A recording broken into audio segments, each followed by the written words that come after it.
Every time I close my eyes, I can't touch the colors around me. Suddenly I realize everything I thought was impossible. Wow, okay. You're the one that gets like dragged off by the hair. Okay.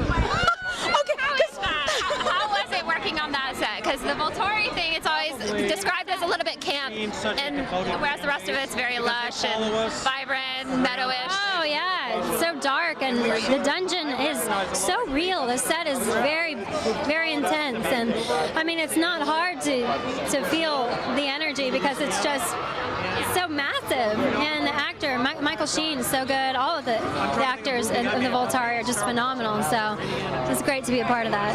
You're one of the few humans that are actually human characters in the movie, and obviously you're a victim. So what was it like for you to play like a scene where you're getting hurt? You know, I'm scared. Well, it's very good to be able to show scenes with vulnerability. It's a nice side to be able to show. It's because it's very interesting, and it helps make the vampires look even scarier, you know, by showing that.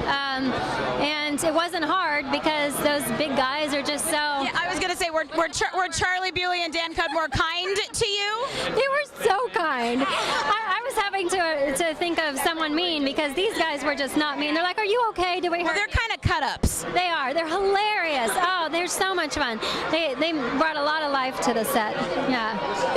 Thank you. Well, thank you for talking with us. Thank you. Thank you. So Melissa Rosenberg is one of the few women that you can meet eye to eye almost, right? How amazing is that? Yeah. That's so cool. That's so cool. Yeah. So how does this premiere compare with the others that you've been involved with? I think they just keep getting bigger and bigger. Yeah. I don't know how, but they just keep getting bigger and bigger. So it's a blast for me to come out here and then, you know, get sort of blinded by all the photographers and then lose my hearing from the screaming fans and then lose my voice walking down this black carpet and then hear like extreme screams and then go, oh, one of the three are here. Yeah. That's awesome. So it's cool. How was it different working with Bill than it was with Chris and David? Everyone's got their unique styles, you know, everyone sort of, and the great thing about that is I find as an actor, what I got into it for is the fact that everything changes, and that's what I like. And so having each director have their own sort of style is cool. Chris, awesome, Zen-like, but everything's ultra prepared. David, very specific. Very specific about everything. And then Bill, like just such a genuinely sweet man, but at the same time has such a great understanding of story and how it should come onto film, and giving actors a chance to kind of act, you know, and really try certain things and work together and collaborate. So it's great. This time 2 years ago, sorry Lori, this time 2 years ago you were the new kid on the block, and now you got to work with all these other new castmates. How was that? How did you help them kind of come into the saga? I don't think I needed to help them. You know, I think they've done pretty good for themselves. You know, there's little things here and there on set. I mean, at the end of the day, we're all actors, we're all professional, we know what we're doing, right? You would hope so.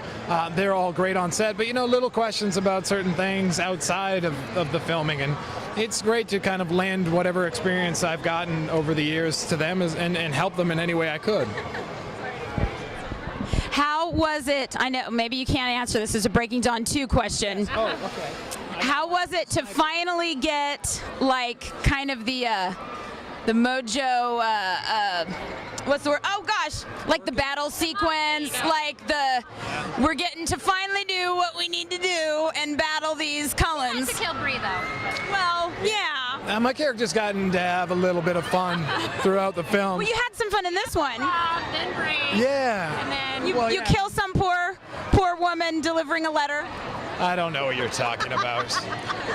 I'm just merely giving her a hug. I was lonely that day.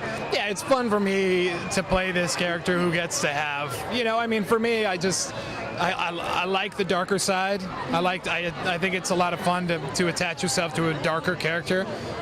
They're just so layered and yeah, and in these series, I get to have fun with them. What do you think Felix does in his off time? In his off time? Yeah. Oh man, crocheting.